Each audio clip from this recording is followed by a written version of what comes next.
Follow these tips to a T and I can guarantee that you'll see instant growth to your YouTube channel overnight. SEO doesn't need to be a brain-melting task, but you do need to spend a considerable amount of time on it to ensure that YouTube is ranking you as high as possible in search results and in recommendations. After all, more than 70% of all videos watched on YouTube come from the videos YouTube recommends. So you need to make sure you're optimizing every inch of your SEO. The first and absolutely one of the most important tips is to make sure that you do your keyword research. The keywords that you come up with off the top of your head will likely be relevant, however, they're much less likely to be one of the top searched keywords. Now what I want you to do is think of a couple keywords right now. Once you've decided on the keywords, try to guess what the most popular following word will be.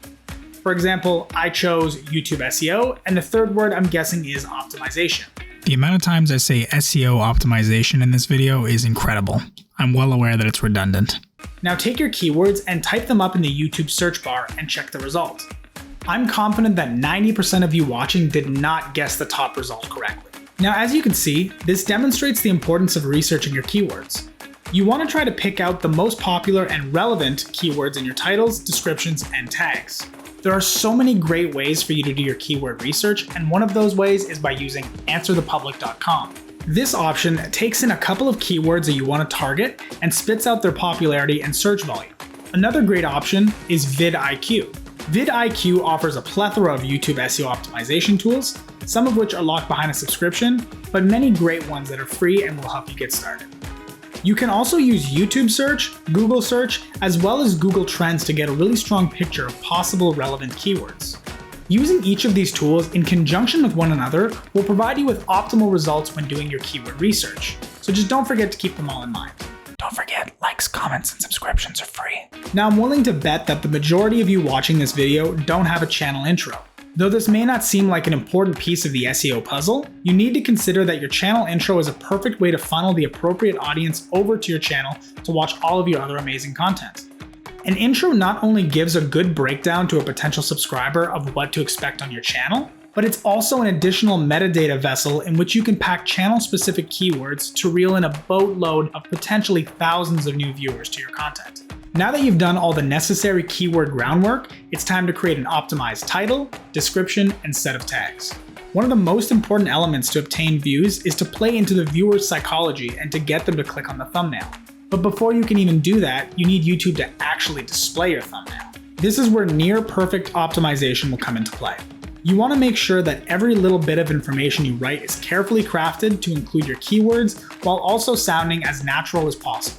Search engines tend to penalize overstuffing of keywords, so try to avoid overusing the same keyword as well as their many variations.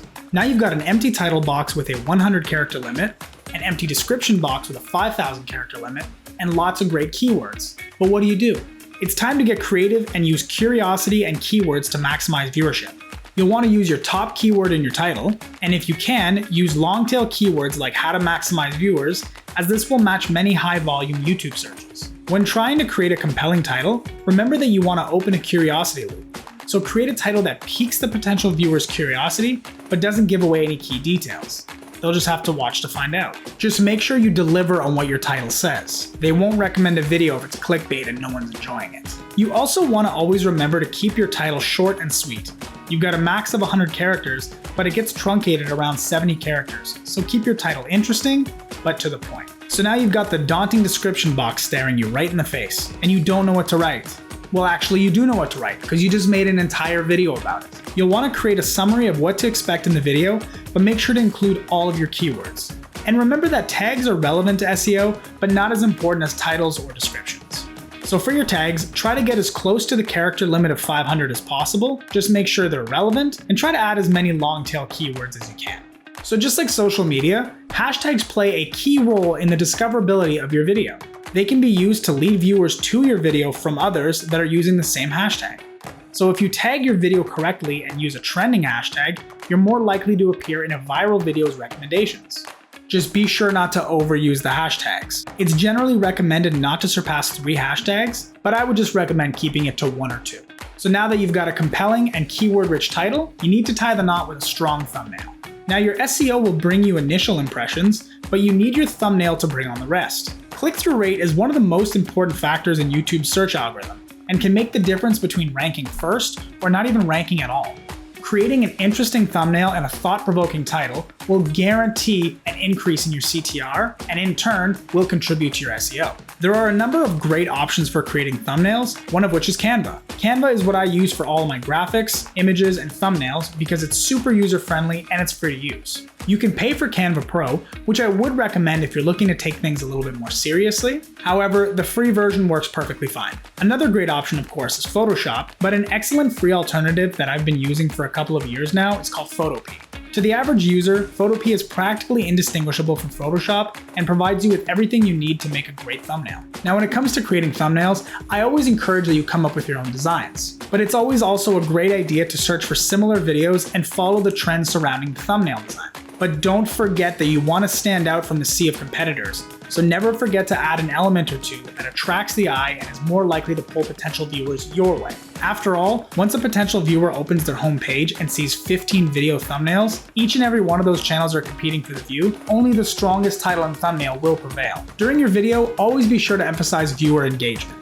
The more engagement that you have relative to the amount of views that you have shows the YouTube algorithm that your video is interesting and that people like it, have things to say about it, or loved it so much that they subscribe to all your future content. It's also a great idea to ask a question to your audience so that they can respond to you in the comment section below.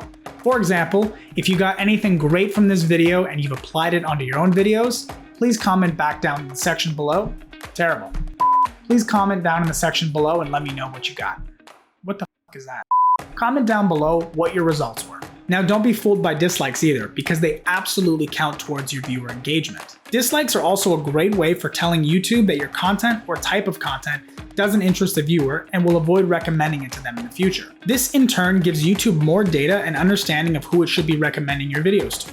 It's also a way for you to find out whether or not your content is straying away from what your subscribers are used to and what they came here for. Finally, once you've taken everything that I've taught you today and applied it, be sure to check in on your YouTube analytics regularly to see how your videos are performing. It's important to know whether or not your approach is working and what sort of changes you should make to boost viewership and engagement. As I mentioned before, once you've applied these tips, come back, hit the comment section below and let me know what your results were. Thanks for watching, and as always, keep on creating.